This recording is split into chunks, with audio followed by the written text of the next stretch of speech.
అత్యధిక స్థానాలు గెలవటం కోసం కాంగ్రెస్ పార్టీ కార్యక్రమం పెట్టుకుంది. సోనియా గాంధీ గారిని తెలంగాణ రాష్ట్రం నుంచి పోటీ చేయటానికి కాంగ్రెస్ పార్టీ పక్షాన్ని మేమందరం కలిసి ఏకగ్రీవంగా తీర్మానం చేసి వారిని అభ్యర్థించాం. తప్పనిసరిగా మా దగ్గర రావాలని, భారీ మెజార్టీతో మా రాష్ట్ర ప్రజలంతా కూడా మీ మీద అభిమానాన్ని చాటుకోవటానికి సిద్ధంగా ఉన్నారు. మా దగ్గర రావాలని కోరా. రాష్ట్రాల్లో కాంగ్రెస్ పార్టీ అన్ని చోట్ల బలంగా ఉంది.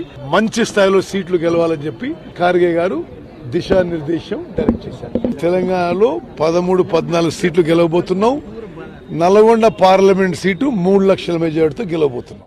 తెలంగాణ 17 లోక్సభ స్థానాల్లో కాంగ్రెస్ పార్టీ గెలవాలని 17 మంది తెలంగాణ సీనియర్ నాయకులను అఖిల భారత కాంగ్రెస్ అధ్యక్షులు మల్లికార్జున ఖార్గే గారు ఏ విధంగా ఎన్నికల యొక్క కార్యక్రమాన్ని ముందుకు తీసుకుపోవాలి, క్షేత్రస్థాయి కార్యక్రమాన్ని ఏ విధంగా తీసుకోవాలనేటువంటి ఒక మార్గనిర్దేశకం చేశారు.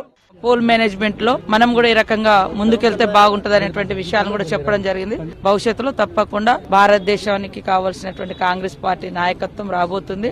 మేమందరం కూడా మాకు ఇచ్చినటువంటి బాధ్యతలను నిర్వర్తించి గెలిపించి కాంగ్రెస్ ప్రభుత్వాన్ని కేంద్రంలో కూడా తీసుకురావడానికి కృషి చేస్తాం. మల్లికార్జున ఖర్గే గారు దక్షిణ తెలంగాణలో మెజార్టీ సీట్లను గెలిపించుకురావాల్సిన బాధ్యత కోఆర్డినేటర్ల మీద ఉంది అని వారు దిశా నిర్దేశం చేయడం జరిగింది. తెలంగాణ నుండి మెజార్టీ సీట్లను మేము తప్పకుండా గెలిపించి పార్లమెంట్ నెంబర్ లో మా యొక్క సంఖ్యను కలుపుతామని చెప్పి.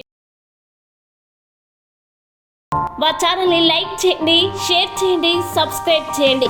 మరిన్ని అప్డేట్స్ కోసం పక్కనే ఉన్న బెల్ బటన్ నొక్కండి.